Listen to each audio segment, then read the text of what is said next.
Wow, well, time has flown. This is our last Canberra Video Diary for 2019 as we finish our last sitting fortnight. It's been really busy with a couple of really important highlights.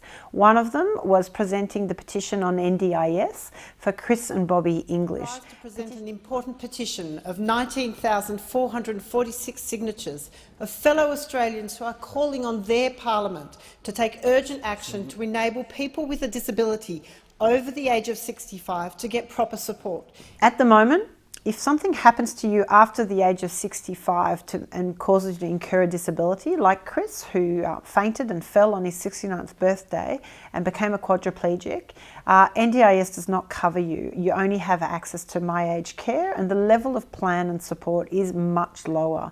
My fellow crossbenchers, Rebecca Sharkey and Helen Haynes, and I had a press conference on the issue, and we'll keep working hard to bring attention to this age discrimination.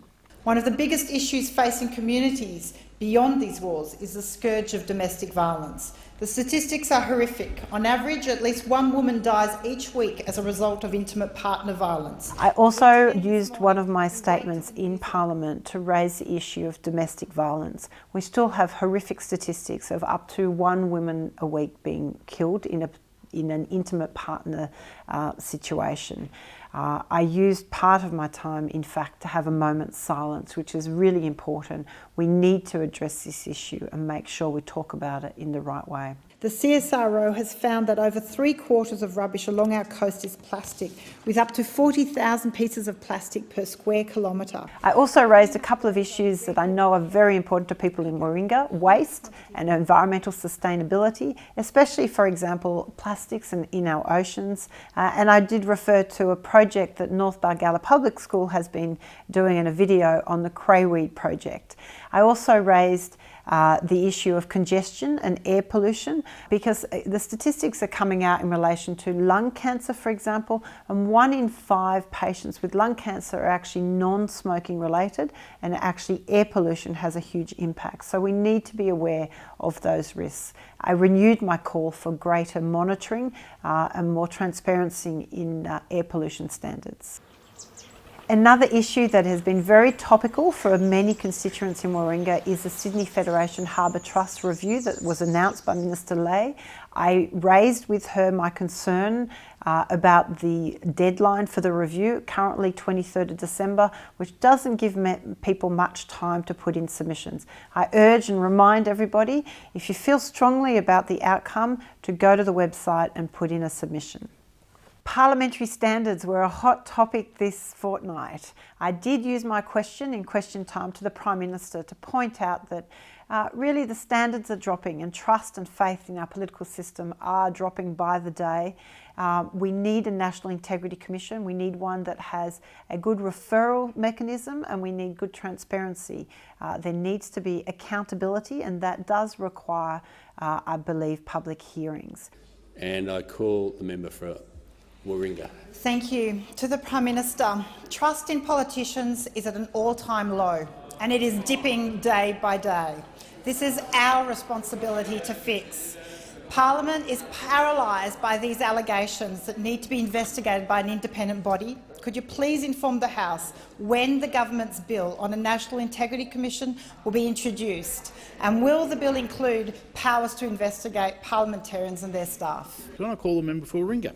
Thank you, Deputy Speaker.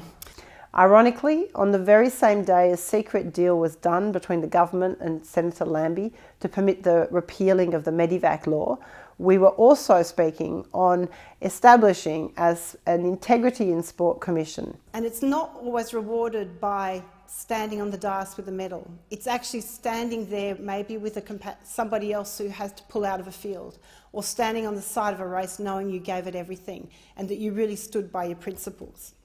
So I do find it slightly ironic that we're here today debating and discussing passing a bill in relation to integrity in sport. And the irony of it happening today is just, I think, quite priceless. I look at the efforts and all the lovely words that have been spoken in this place by members in relation to ensuring integrity in sport, and yet the complete lack of political will and effort to address the declining trust and integrity in our political systems. We are here to enact a National Integrity Commission in relation to sport, but we have no National Integrity Commission in relation to our politics. This year also marks the 70th year since the Geneva Conventions were agreed to. Very important in terms of drawing the line and making sure that we all respect humanity and minimum standards in war zones and conflicts are respected. The tradition of the Crossbench Christmas party is to showcase a lot of local producers. Now, we're not an agricultural electorate, but we have some great local producers. Thank you to all the suppliers that provided us with some beers and food. It really was very well received. There's a lot of new fans in Canberra. It was also great fun to attend the Tokyo Olympic 2020 and Paralympic team dinner event. It's always great for me to see the athletes that are aspiring to represent Australia at the Olympics, and they have my full support in making sure that we do everything we can to make their journey a successful one. And finally, in this fortnight, we had one school visit from Curl Public School. It was great to see the kids, and as always, I love sharing the experience with them and seeing them role play in Parliament House. They are our future and keeping our democracy strong. Now, as Australians are faced with a lot of challenges at the moment, from drought to fire, I'm joining the CWA Manly branch in Manly on Saturday for their fundraising drive to help drought-affected and fire-affected communities. So if you can come down to Manly Corso, please do. We've launched a Christmas card competition for local school kids as well, so that they can write to kids in regional areas and send them their best wishes. If I don't see you around the Corso or around the electorate before then, please Merry Christmas and Happy New Year. I hope 2020 is a fantastic year for everyone. Please, if you're travelling during the holidays, of course, stay safe. Thanks.